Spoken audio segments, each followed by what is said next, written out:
ये साथियों आपके बच्चों को शिक्षा से दूर रखकर आपको गुलाम बनाने का काम कर रहे हैं पिछले 10 सालों से। समय आ गया है इनको खदेड़ बाहर कर। जब ये कांग्रेसी और भाजपाई आपको लाल किताब दिखाकर बोलते हैं कि हम कॉन्स्टिट्यूशन बचाने आए हैं, हम संविधान बचाने आए हैं, तो साथियों ये ऐसे ऐसे जजमेंट पास कराकर आपसे आपके हक को छीनने का काम कर रहे हैं। जितनी भी सत्ता में रही सरकारें हैं, ये हमारे SC/ST समाज के भाइयों में मनमुटाव व आपस में झगड़ा कराने का काम करेगी। बीएसपी सुप्रीमो प्रमुख मायावती के भतीजे आकाश आनंद का एक बयान सोशल मीडिया पर बहुत वायरल हो रहा है, जिसमें उन्होंने SC/ST के रिजर्वेशन को लेकर काफी बड़ा बयान दिया है।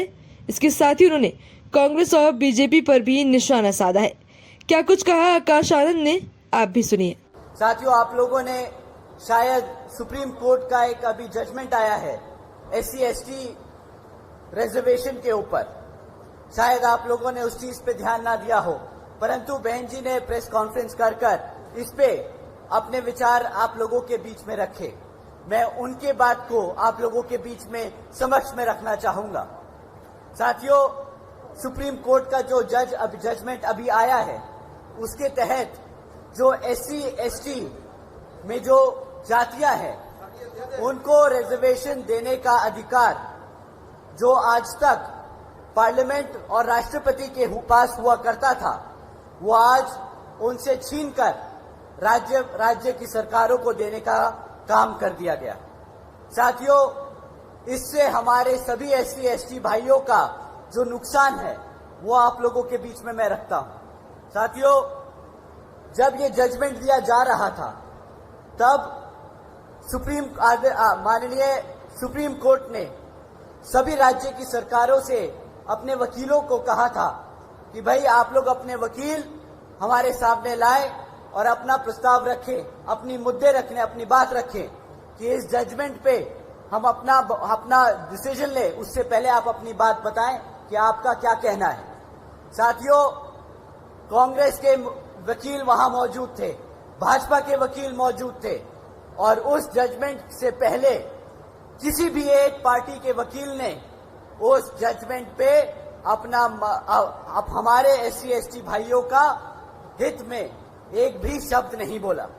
साथियों, आखिर में माननीय सुप्रीम कोर्ट ने जजमेंट पास किया कि जो आरक्षण की सुविधा है SC/ST भाइयों को, जिन जातियों को सुविधा है, वो अब सुविधा राज्य सरकार, वो जातियां राज्य सरकार तय करेंगी। साथियों, अब इससे क्या होगा, जो राज्य में सरकार सत्ता में है वो अपने मन मुताबिक SC में जो जातियां हैं उनको रिजर्वेशन देगी, और अगर चाहेगी तो आपसे उन जातियों से रिजर्वेशन छीनने का काम करेगी। साथियों, इससे ये जितनी भी सत्ता में रही सरकारें हैं, ये हमारे SC/ST समाज के भाइयों में मनमुटाव व आपस में झगड़ा कराने का काम करेगी। ये जिनको चाहे उनको रिजर्वेशन की फैसिलिटी देंगी और जिनको चाहे उनसे रिजर्वेशन छीनने का काम करेगी। साथियों, बाबा साहब ने किसी कारण ये जो ताकत थी, ये जो शक्ति थी, ये पार्लियामेंट और राष्ट्रपति जी को दी थी, परंतु इन कांग्रेसियों और भाजपाओं के लोगों ने जानबूझकर ये डिसीजन अपने हित में कराया है ताकि वो आपका रिजर्वेशन छीनने का काम करें। तो साथियों, जब ये कांग्रेसी और भाजपाई आपको लाल किताब दिखाकर बोलते हैं कि हम कॉन्स्टिट्यूशन बचाने आए हैं, हम संविधान बचाने आए हैं, तो साथियों ये ऐसे ऐसे जजमेंट पास कराकर आपसे आपके हक को छीनने का काम कर रहे हैं, आपके हकों को छीनने का काम कर रहे हैं। तो साथियों, आपसे विनती है कि आने वाले विधानसभा चुनाव में ना ये कांग्रेस ना ये भाजपा आपकी हितैषी तो सिर्फ एक यहाँ पार्टी बसपा और NLO। तो आने वाले विधानसभा में आप हमारे श्री अभय सिंह चौटाला जी को मुख्यमंत्री बनाकर इन सब को खदेड़ बाहर कर यहां पर अपने हितों को सुरक्षित करने का काम करें।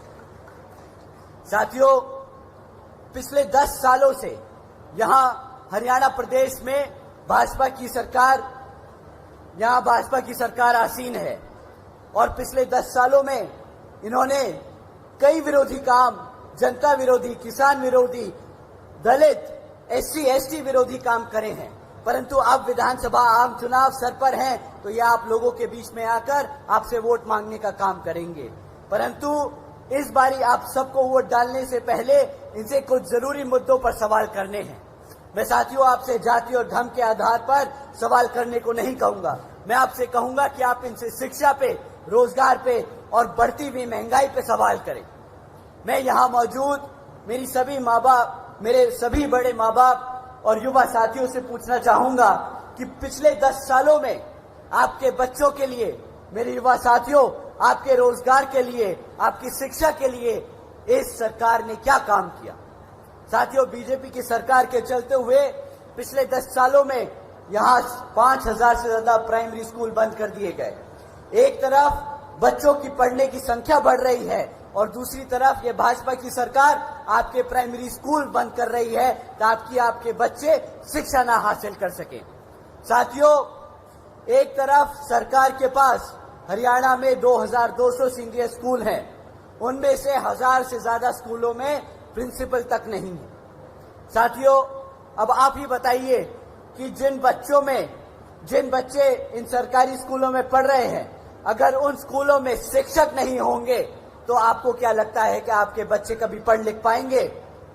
बताइए, आपके बच्चे पढ़ लिख पाएंगे?